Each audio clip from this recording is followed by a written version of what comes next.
Subscribe to Mufti Akmal Mujahid online and press the bell icon for more videos. عورتیں اعتکاف کیسے کریں؟ عورتوں کے اعتکاف کے لیے کن شرائط کا ہونا یہ ضروری ہے؟ عورتوں کے اعتکاف کا طریقہ کیا ہے؟ وہ نیت کیسے کریں گی؟ یہ مکمل ڈیٹیل اور اس کے ساتھ ساتھ چند ضروری مسائل بھی آپ کے ساتھ شیئر کر رہے ہیں۔ یہ ویڈیو خاص طور پر ان خواتین کے لیے ہے جو رمضان کے آخری عشرے میں مصنون اعتکاف کی نیت رکھتی ہے۔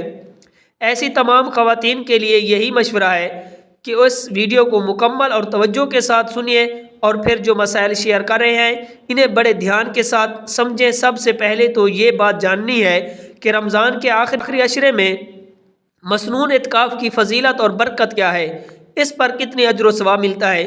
اس حوالے سے کتب و حدیث میں کئی حدیث مبارکہ موجود ہیں۔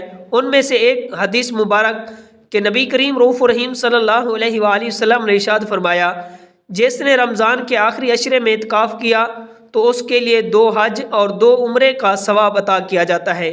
یعنی جو آخری عشرے میں مصنون اعتکاف کرے گا تو اللہ کریم اپنے فضل و کرم کے طفیل اسے 2 حج اور 2 عمرے کے برابر ثواب عطا فرمائے گا۔ اور پھر یہ اجر و ثواب اور فضیلت و برکت صرف مرد حضرات کے لیے خاص نہیں ہے، بلکہ اگر کوئی خواتین بھی رمضان کے آخری عشرے میں مصنون اعتکاف بیٹھتی ہیں تو اسے بھی یہ فضیلت اور برکت اور اجر و ثواب حاصل ہوگا۔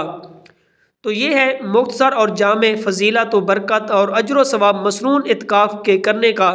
اب یہ سمجھیے کہ عورت کے لیے مصنون اعتکاف کرتے وقت ان شرائط کا لحاظ رکھنا یہ ضروری ہوتا ہے۔ پہلے نمبر پر تو یہ ہے کہ اگر عورت شادی شدہ ہے تو اس کے لیے حکم یہی ہے کہ وہ اپنے شوہر سے اجازت طلب کرے، یعنی شادی شدہ عورت اعتکاف کرنے کے لیے اپنے شوہر کی اجازت ضرور مانگے۔ اگر اس کا شوہر اس کی اجازت دے دیتا ہے تو پھر تو وہ مصنون اعتکاف بیٹھ سکتی ہے، لیکن اگر اس کا شوہر مصنون اعتکاف کیا ہوا تھا اور اس میں روزہ بھی رکھا ہوا تھا تو روزہ کسی وجہ سے ٹوٹ گیا تو روزہ ٹوٹنے کی وجہ سے اعتکاف بھی ٹوٹ جائے گا۔ اس لیے جو خواتین اعتکاف کرنے کا ارادہ رکھتی ہیں وہ اس بات کا ضروری دھیان رکھیں کہ کہیں ان کے مخصوص ایام کی ڈیٹ یا آخری عشرے کے دوران تو نہیں آ رہی۔ اگر ان کی جو مخصوص ایام ہے وہ اس آخری عشرے میں شروع ہونے والے ہیں تو پھر ایسی عورتوں کے لیے کہ وہ اعتکاف نہ کریں، کیونکہ اگر اس دوران ان کے ایام شروع ہو جاتے ہیں تو اس طرح سے ان کا روزہ فاسد ہو جائے گا، اور جب روزہ ٹوٹے گا تو محلہ لا اعتکاف بھی جاتا رہے گا۔ اس صورت میں پھر بعد میں ان کے لیے اعتکاف کی قضا کرنا واجب ہوگی۔ اس لیے اس بات پر خوب غور کر لیا جائے کہ کہیں اس آخری عشرے میں ان کے ایام مخصوصہ کی ڈیٹ تو شروع نہیں ہو رہی۔ دوسرا مسئلہ وہ یہ ہے کہ اعتکاف کرنے کے لیے بالغ ہونا یا پھر شادی شدہ ہونا یہ ضروری نہیں ہے، کیونکہ اکثر لوگوں کے ذہن میں یہ بھی ہوتا ہے کہ نابالغ یا پھر غیر شادی شدہ یعنی کہ کنواری لڑکی جو ہے وہ اعتکاف نہیں کر سکتی۔ تو یہ تصورات درست نہیں ہیں، جبکہ یہ بہت بڑی غلط فہمی ہے، بلکہ جو کنواری لڑکیاں ہیں وہ بھی اگر رمضان کے آخری عشرے میں اعتکاف کرنا چاہتی ہیں تو ان کے لیے بھی مسجد کیا ہوتی ہے، اس سے مراد یہ ہے کہ گھر کے جس حصے میں آپ نماز پڑھتی ہیں، یعنی کہ نماز کے پڑھنے کے لیے جو کمرہ آپ نے مخصوص کر رکھا ہے وہی آپ کے لیے بیت مسجد ہے۔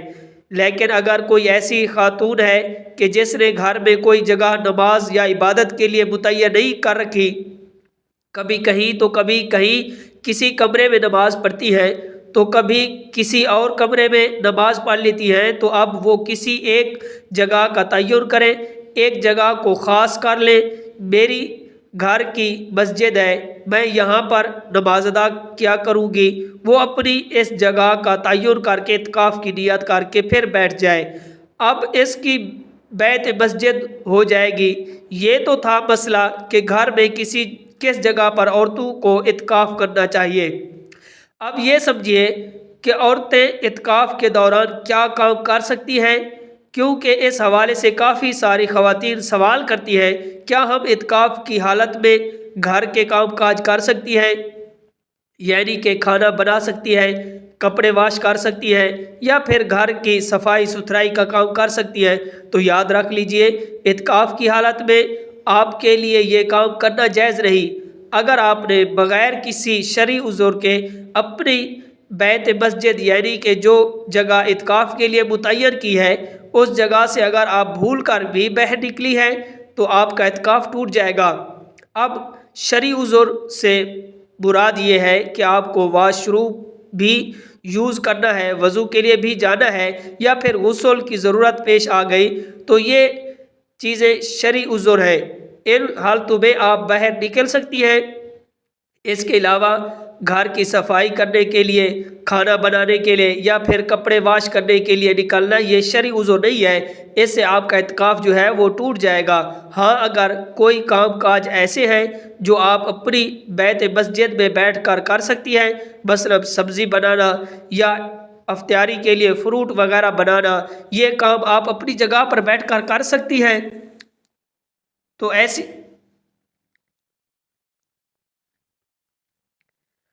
بیٹھ کر کے اسی طرح اگر کوئی ایسی خاتون ہے جو حالت اعتکاف میں اور پھر وہ اپنی فیملی ممبر کے ساتھ افطاری کرنے کے لیے یا سحری کرنے کے لیے دوسری جگہ پر جاتی ہے، یعنی کہ افطاری کرنے کے لیے دسترخوان کسی دوسرے کمرے میں لگا ہوا ہے، اب اگر وہ اٹھ کر کسی جگہ پر چلی گئی تو اس کے لیے اس کا اعتکاف ٹوٹ جائے گا، کیونکہ اعتکاف کرنے والی کو یہ اجازت نہیں ہے کہ وہ اپنے متعین کردہ جگہ سے بغیر کسی شرعی عذر کے دوسرے کمرے میں چلی جائے۔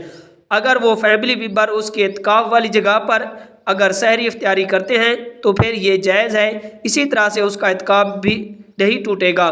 اب یہ سمجھیے اعتکاف کی نیت کیسے کرنی ہے، یہ بھی ایک بہت بڑا مسئلہ ہے۔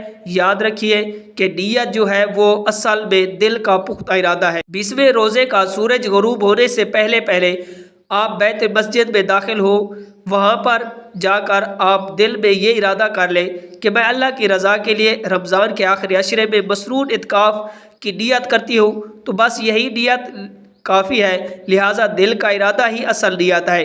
دل میں اتنا ارادہ کر لیا، دل میں اتنا کہہ لیا تو میں آخری عشرے کے مسنون اعتکاف کی نیت کرتی ہوں، تو یہ نیت ہے کہ اس طریقے سے نیت کر کے آپ اعتکاف میں بیٹھ سکتی ہیں۔ جب آپ اپنی اعتکاف والی جگہ پر بیٹھ گئی تو اب آپ کے لیے بغیر کسی شرعی عذر کے اس جگہ سے نکلنا یہ ٹھیک نہیں ہے۔ اگر آپ بغیر کسی شرعی عذر کے اپنی جگہ سے اٹھتی ہیں، باہر جاتی ہیں، کام کاج میں مصروف ہو جاتی ہیں تو پھر اس سے آپ کا اعتکاف ٹوٹ جائے گا۔ تو یہ چند ایک ضروری مسائل اعتکاف کے حوالے سے تھے۔ اس کے علاوہ بھی اگر آپ کا کوئی سوال ہے تو آپ کمنٹ کے ذریعے پوچھ سکتے ہیں، انشاءاللہ اس کا جواب آپ کو ضرور دیا جائے گا۔